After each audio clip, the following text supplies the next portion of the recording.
Hi everyone, Paul Richmond here, and welcome to lesson number 23 in our Learn to Draw in 30 Days video series. It's just flying by! You have already done 3 weeks of drawing. Congratulations! I bet you're seeing some rapid improvement in your work.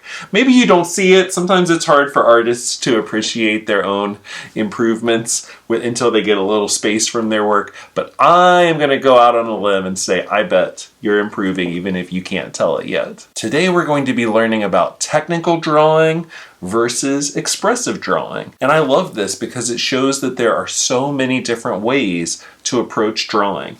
So, sharpen your pencils, get some paper, and let's go.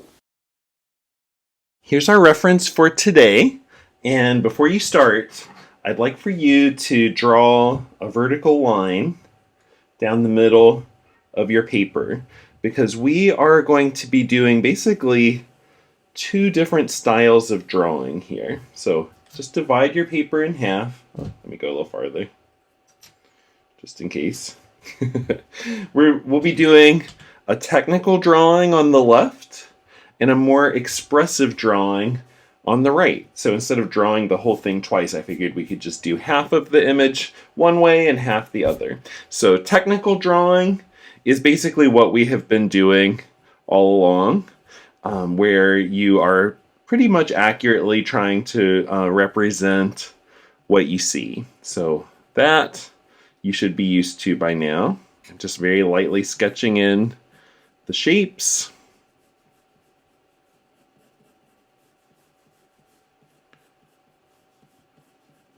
I'm excited for this lesson actually, because it really lets me get into one of the things that I believe is so important and so wonderful about art, and that is sort of finding your own voice. You know, every artist when they're first starting out is really focusing on learning the techniques, and I guess what you could say the rules. Even though I've said here many times art doesn't have rules, but you know, you're learning some skills. You're building your technical skills. How do you represent what you see? But then after a while, you get to decide if you want to break the rules, or if you want to try something different, or how will your artwork be an expression of you?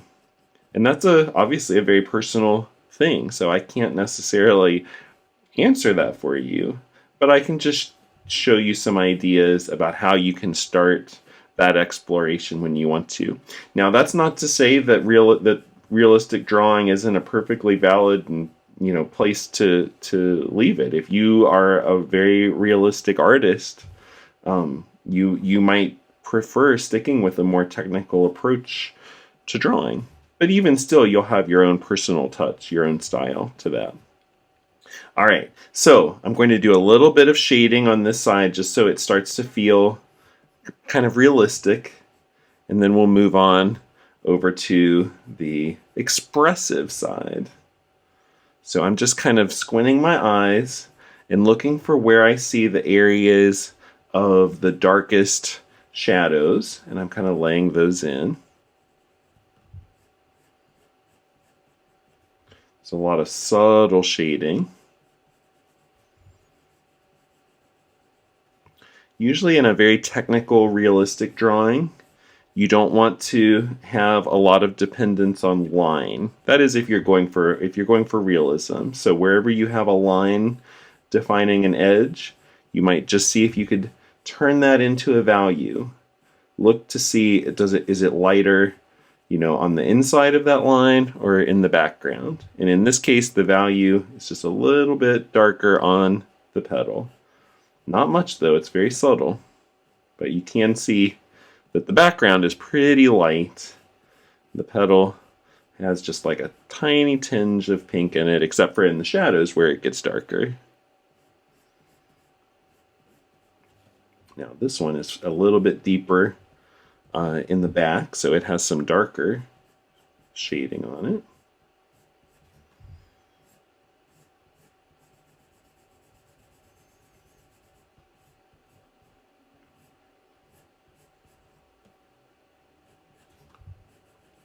Working with value is really one of my favorite things about drawing. You just make things start to come to life so quickly just by throwing a little bit of shading in there. It's pretty magical.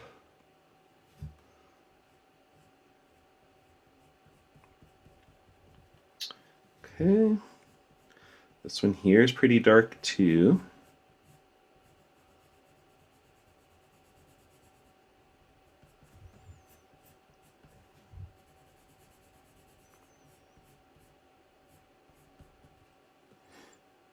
Can't believe we are already on the 23rd video. I hope everybody has been enjoying these as much as I have.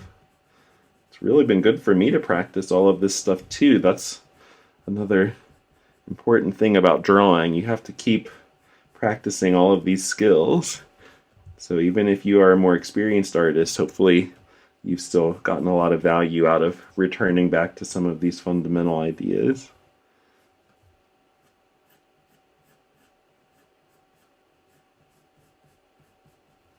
Okay, a little bit of light shading on this one.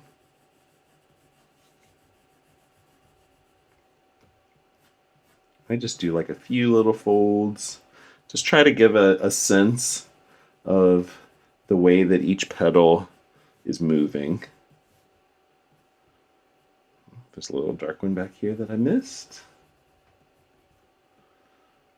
Darkness here, but then overall this petal is not too dark.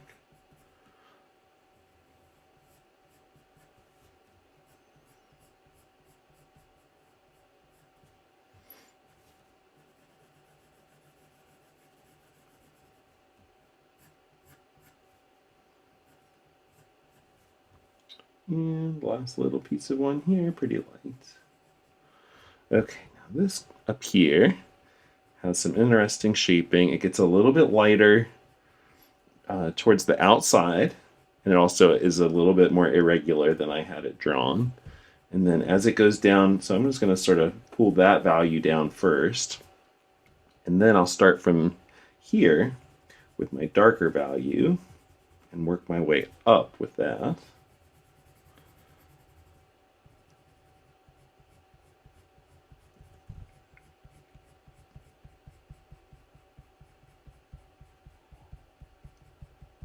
That. So you get a little bit of a transition from the dark to the light. And then the stem is pretty dark. Gets a little bit lighter towards the bottom, like that. Okay, so that is a pretty realistic technical drawing on this side. And now I'm going to switch over and continue the drawing on the right side, but in a more expressive way.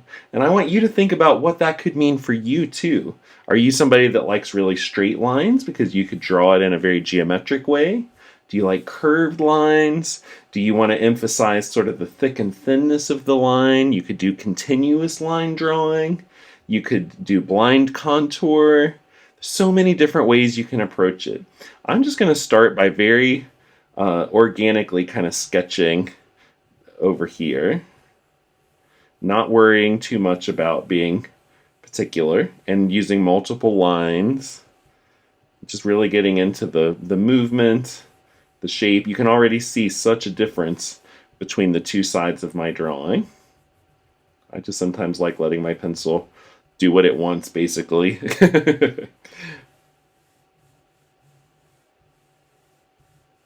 Oh, that's fun. Sometimes you just have to start, see what happens. So I'm definitely using more line on this side and more value on the other. That doesn't mean that expressive drawing has to all be about line. It could definitely be about value too.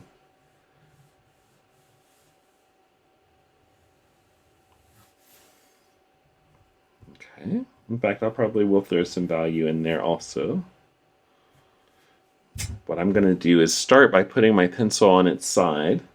I'm going to do some more expressive shading on this side. So I'm just going to kind of do along the edge, pull some shading down, not really fill in the whole petal, just kind of let it, even the shading, I'm going to allow it to be a little bit more line oriented on this side. When you do expressive drawing or expressive painting, well, there's some expressive marks that I didn't want. Apparently, I've got smudges on my fingers. Anyway, as I was saying, when you do expressive drawing or painting, it's more about capturing the feeling of the subject than it is about capturing, the kind of photorealistic, all the details and shapes and stuff. So I'm just kind of thinking about how soft and organic those petals are, and I'm trying to make some marks that would represent that. And I'm really letting the pencil vary its thickness. So you can see I kind of put it on its side, then turn it around so it goes from really thick to really thin. You can get some really cool kind of expressive marks that way. Just a lot more kind of fluid, I guess.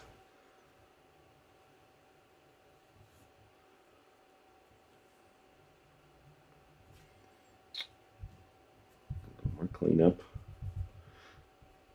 So I hope that you had fun with that. Try out lots of different ways to be expressive with your drawing. A sketchbook is a great place to experiment with that. There's no right or wrong. Most important thing is that you have fun.